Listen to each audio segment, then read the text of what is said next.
کسی غریب کی مدد نہیں کر سکتے تو نہ کرنا، خدارا کسی غریب کی غربت پہ مذاق بھی نہ اڑا۔ اللہ غریب کی غربت میں مذاق نہ اڑایا کر، اس لیے کہ غریب ہونے میں وقت نہیں لگتا۔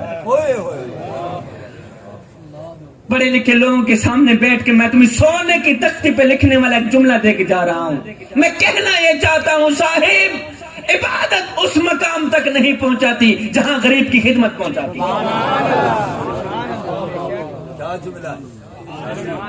ہم غریب کی مدد کرتے ہیں، غریب ہمسائے کے گھر روٹی دیتے ہیں، لیکن تب جب وہ مر جاتا ہے۔ آپ کے ہاں پتہ نہیں یہاں رواج ہے یا نہیں کہ بلا جس گاؤں میں میں رہتا ہوں وہاں کا ایک رواج ہے، ہمارے محلے میں جب کوئی فوت کی ہو جاتی ہے نا تو پھر ہم سارا محلہ مل کر اس مرنے والے گھر پوری فیملی کے لیے روٹی پہنچاتے ہیں۔ میں نے کہا نہ دانو، اے مرنے والا 3 دن کا بھوکا تھا، آخر مر گیا۔ اے مرنے والا روٹی روٹی کرتا مر گیا، روٹی کھلاتے تو اسی مرنے والے کو کھلاتے، آج اس کے مرنے کے بعد تمہاری دی روٹی کس کا؟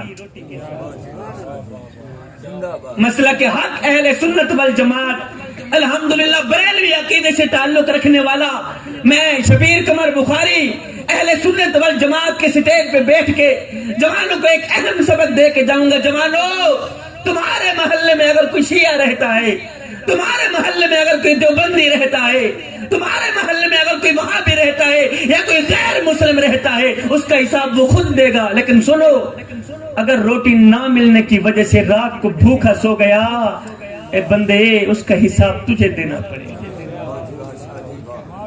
جوانو اور نادانو، اہم دن وہ نہیں تھا جس دن آپ اس دنیا میں آئے تھے، اہم دن تو وہ ہوگا جب تم لوگ یہ جان لوگے کہ تمہارے آنے کا مقصد کیا تھا۔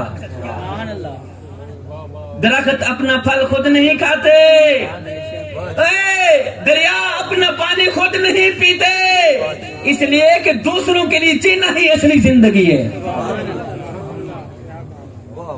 وہ ایک فقیر تھا قبلہ، اللہ والا تھا، جوانوں کو سمجھانے کے لیے پھر مجھے طرح طرح کی حکایات کا سامنا کرنا پڑا۔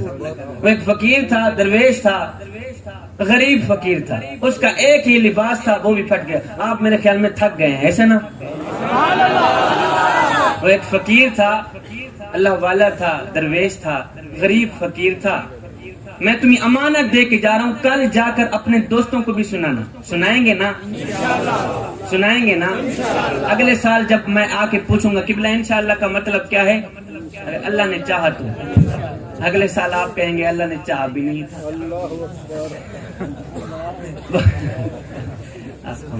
وہ ایک فقیر تھا، غریب فقیر تھا، اس کا ایک ہی لباس تھا، وہ بھی پھٹ گیا۔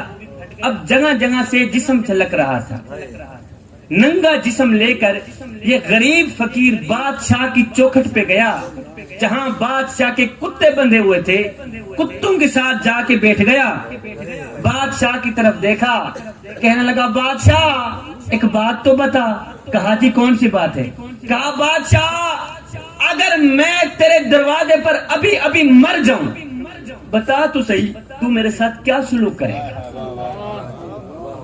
بادشاہ مثال کے طور پر اگر میں تیرے دروازے پر ابھی ابھی مر بھی جاؤں، بتا تو صحیح تو میرے ساتھ کیا سلوک کرے گا؟ بادشاہ نے کہا فقیر میاں اگر تو میرے دروازے پر ابھی ابھی مر بھی گیا تو میں یہی کچھ کروں گا، تجھے کفن دے کر دفن کر دوں گا، تجھے کفن دے کر۔ خدا کے لیے اس فقیر کا جو جواب ہے نا وہ دل کے کانوں سے سنیے گا۔ بادشاہ نے کہا فقیر میاں اگر تو میرے دروازے پر ابھی ابھی مر بھی گیا تو میں یہی کچھ کروں گا، تجھے کفن دے کر دفن کر دوں گا، تجھے کفن دے کر دفن کر دوں گا۔ یہ سن کر غریب فقیر کی چیخ نکل گئی، غریب فقیر رو کر کہنے لگا بادشاہ میرے مرنے کے بعد جو میری مردہ لاش ڈانپنے کے لیے مجھے کفن دو گے نا وہ آج ہی دے دو تاکہ میں اپنی زندہ لاش تو بادشاہ میرے مرنے کے بعد تمہارا دیا کفن کس کام کا؟ اور مجھے دینا ہے تو آج دو، آج مجھے کپڑوں کی اشد ضرورت ہے، آج مجھے جسم ڈھانپنے کے لیے کپڑا دے دو، مرنے کے بعد چاہے کفن نہ بھی دینا۔ آئے ہوئے روٹی امیر شہر کے کتوں نے چھین لی، فاقہ غریب شہر کے بچوں میں بٹ گیا، چہرہ بتا رہا تھا کہ اسے مارا ہے بھوک نے، حاکم نے یہ لکھا کہ یہ کچھ کھا کے مر گیا۔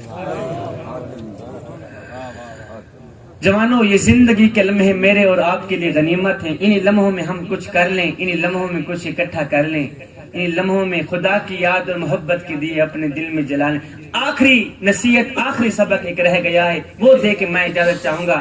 جس طرح میں نے کہا تھا کسی کو نفع نہیں دے سکتے تو نہ دینا، کسی کو نقصان بھی نہ دینا، کسی کو میاں خوشی نہیں دے سکتے تو نہ دینا، کسی کو تکلیف بھی نہ دینا، اگر کسی غریب کی مدد نہیں کر سکتے تو نہ کرنا، خدارا غریب کی غربت پہ مذاق نہیں اڑانا۔ ایسے ہی اگر کسی غریب کی بیٹی سے شادی نہیں کر سکتے تو نہ کرنا، خدارا کسی غریب کی بیٹی پہ تہمت بھی نہیں لگانا۔ میرے معاشرے کا ایک یہ روگ بھی ہے کہ جہیز نہ ہونے کی وجہ سے غریب کی بیٹی کو کوئی قبول ہی نہیں کرتا، بیٹیاں گھروں میں بیٹی بوڑھی ہو رہی ہے۔ کل تک جس عورت کی قیمت اشرفیوں سے لگتی تھی، پیسوں سے لگتی تھی، آج اس کی قیمت جہیز سے لگتی ہے۔ آئے زمانہ بدل گیا مگر انسان نہیں بدلا، انسان ویسے کا ویسا رہے۔ جوانوں، جب تم اپنی بہن کی شادی کرتے ہو، جب تم اپنی بیٹی کی شادی کرتے ہو، اور نادانو تم اپنی بیٹی کو خالی ہاتھ رخصت کیوں بھیج دیتے ہو؟ جب تم اپنی بہن کی شادی کرتے ہو، جب تم اپنی بیٹی کی شادی کرتے ہو تو بیٹی کو خالی ہاتھ رخصت کیوں کر دیتے ہو؟ اور جس نے 20 سال تمہاری خدمت کی، جس بیٹی نے 18 سال تمہاری خدمت کی، آج جب اس کی رخصتی کا وقت آیا تم نے اسے خالی ہاتھ رخصت کر دیا۔ آپ کہہ رہے ہوں گے، سوچ رہے ہوں گے، شاہ جی آپ کیا کہہ رہے ہیں؟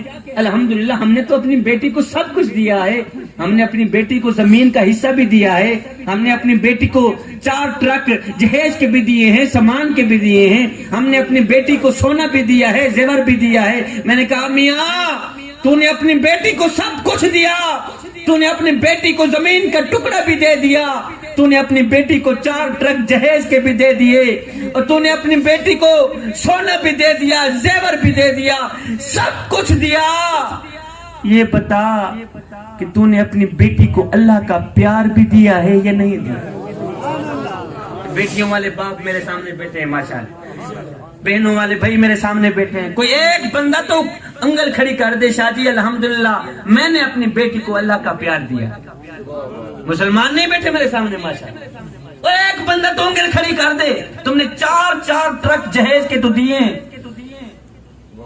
جوانو، تم نے اپنی بہن کو، اپنی بیٹی کو زمین کا ٹکڑا بھی دے دیا، 4 ٹرک جہیز کے بھی دے دیے، سونا بھی دے دیا، زیور بھی دے دیے، مگر سنو، اگر تو نے اپنی بیٹی کو، اپنی بہن کو اللہ کا خوف نہیں دیا تو کچھ بھی نہیں دیا۔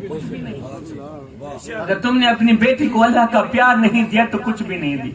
اور کس طرح کا ظالم باپ نکلا ہے تو کہ تو اپنی بیٹی کو اخلاق جیسا زیور بھی نہ پہنا سکا۔